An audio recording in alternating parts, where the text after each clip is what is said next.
Bilderberg, 2015. You will never find a more wretched hive of scum and villainy. We must be cautious in Austria.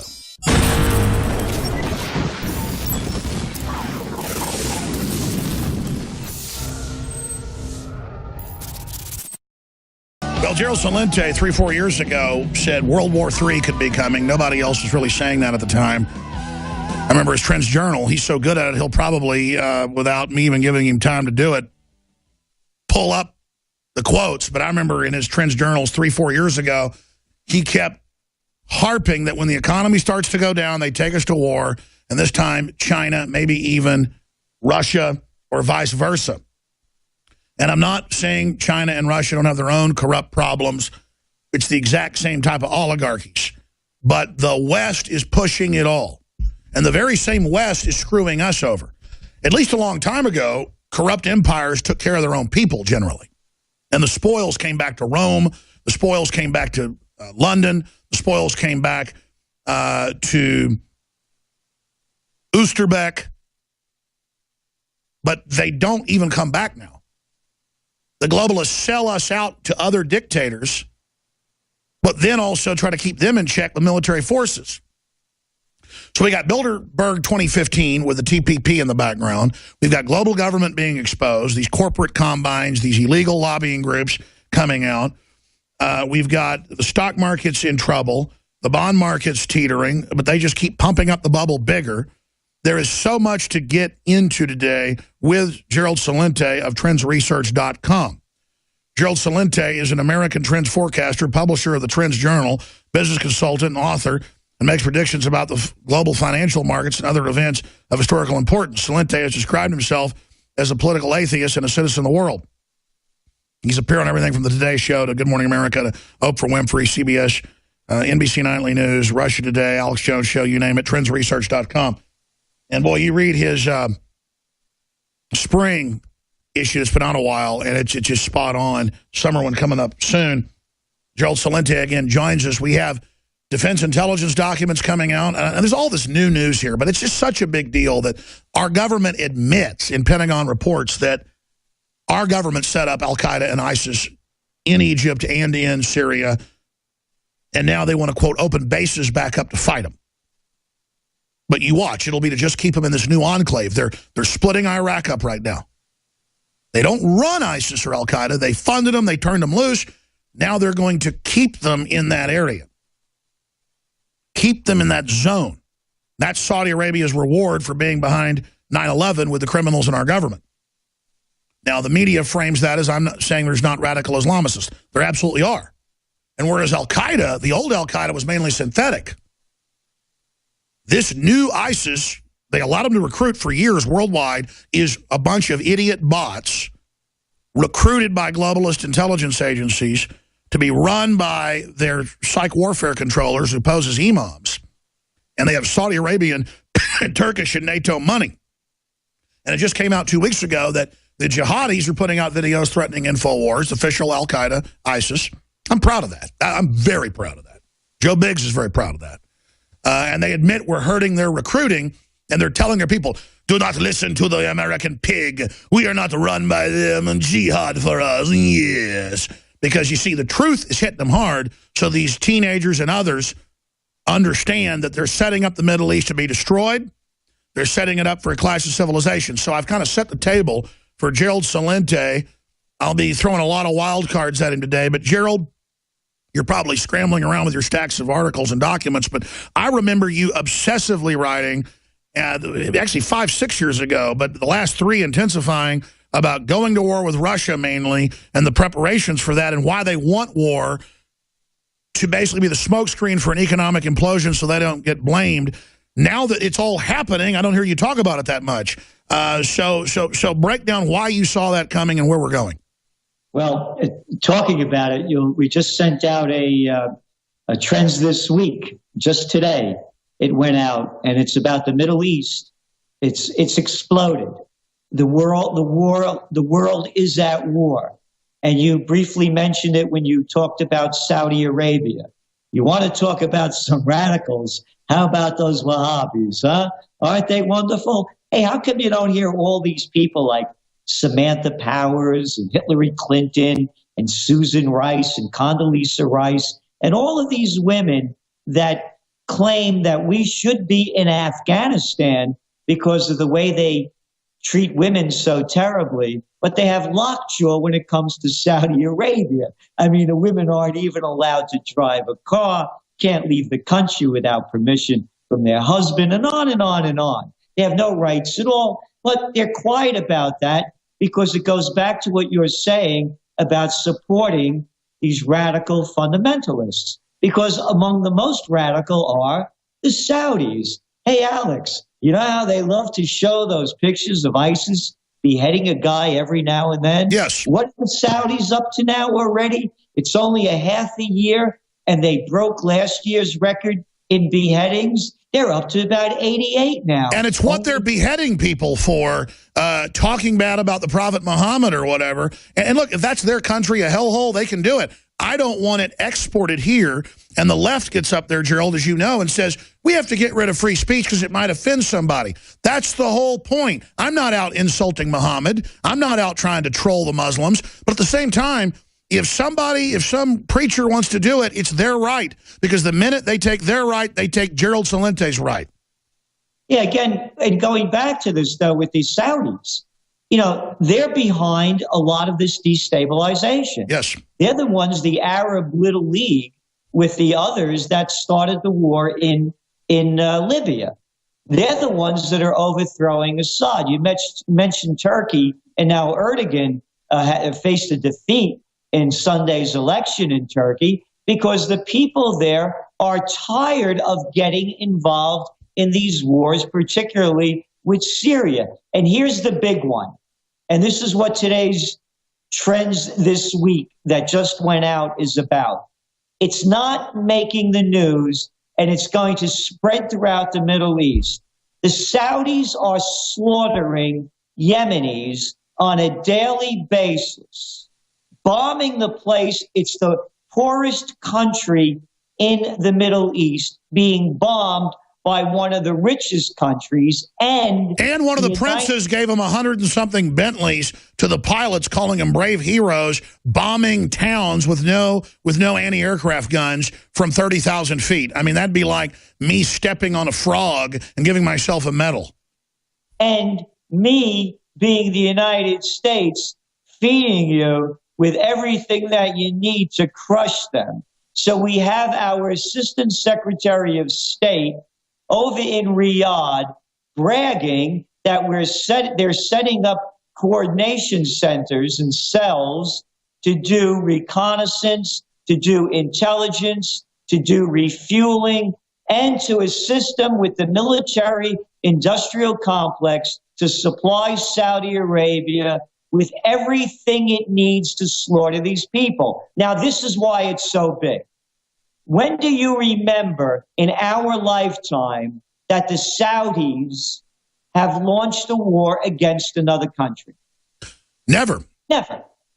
So what they're doing is they're one of the largest arms buyers in the world. And now they're putting those arms to work. That's right. Oh, I thought of that. They've been stockpiling and are estimated to be, what, 5th or 6th in the world for arms stockpiling. I'd forgotten that. And I guess now they're expending all those. I mean, they have a hell horde of weapons, don't they? Exactly. So now, if you're a Yemeni and your family's just been wiped out, oh, and by the way, you have about 4 million of you guys working in the Saudi oil fields.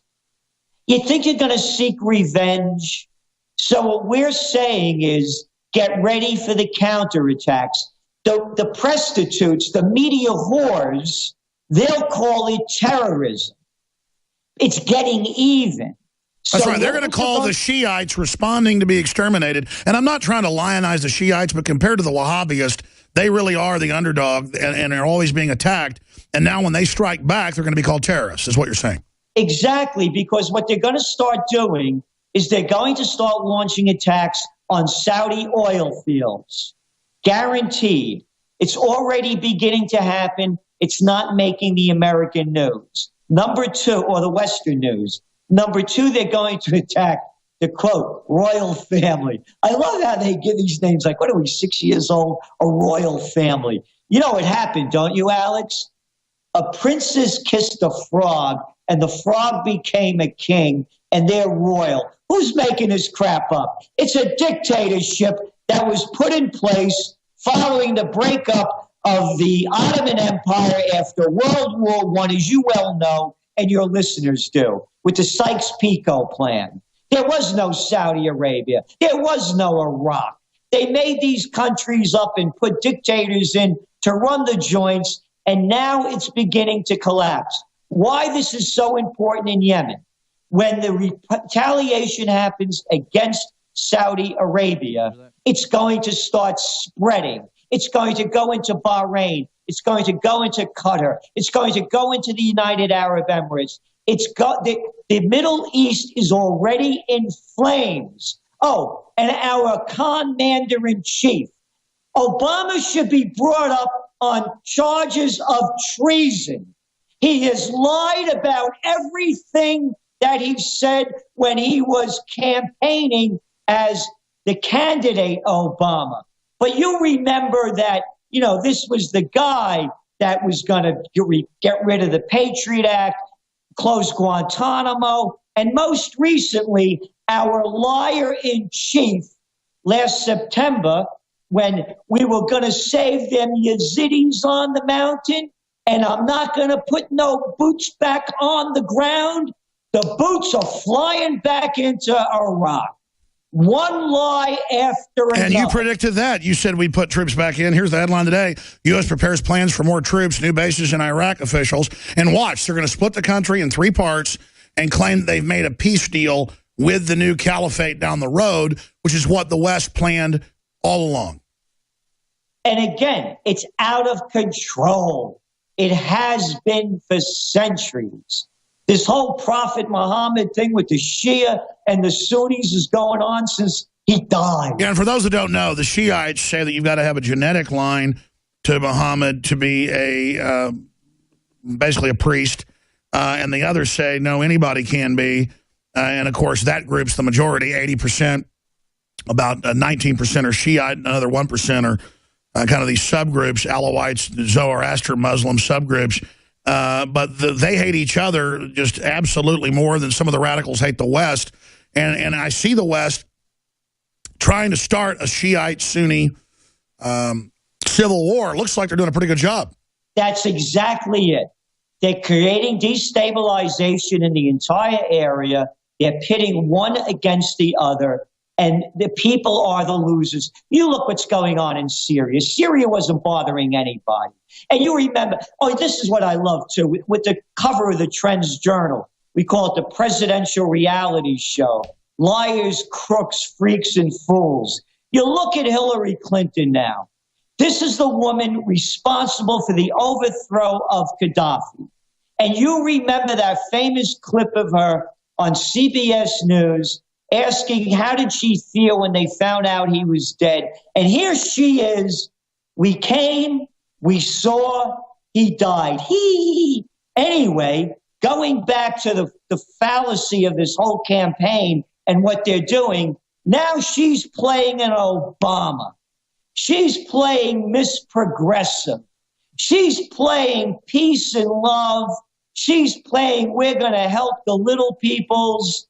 On and on and on. In the meantime, and as Obama did as well, they keep pushing for more war. And I'm sick of this term that they use.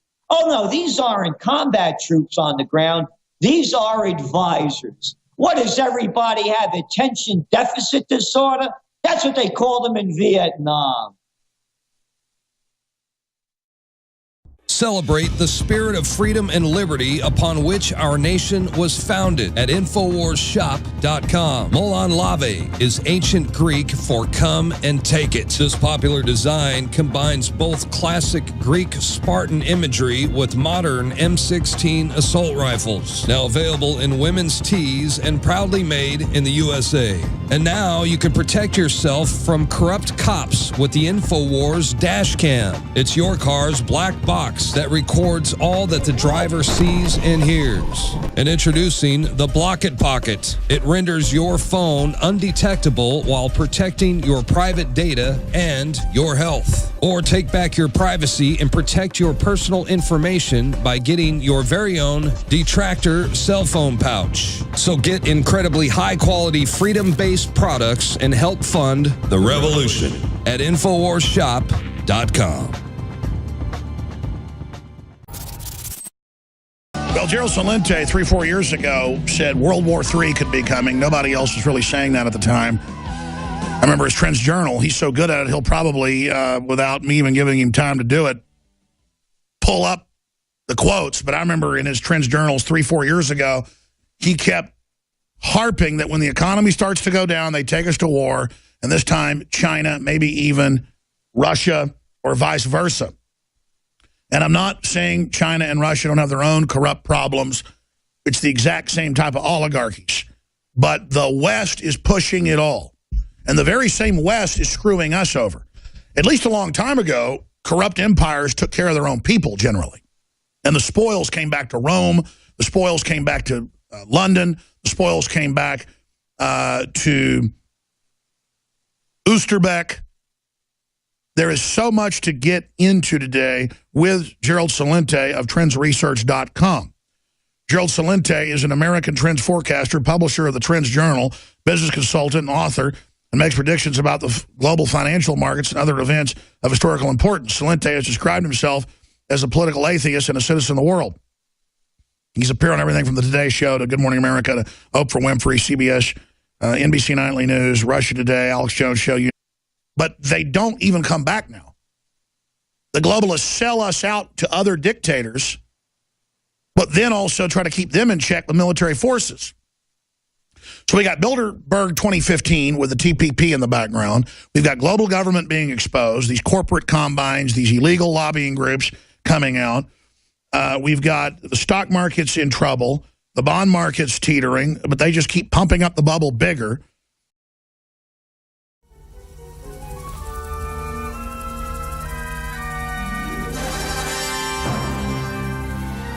Bilderberg 2015. You will never find a more wretched hive of scum and villainy. We must be cautious in Austria.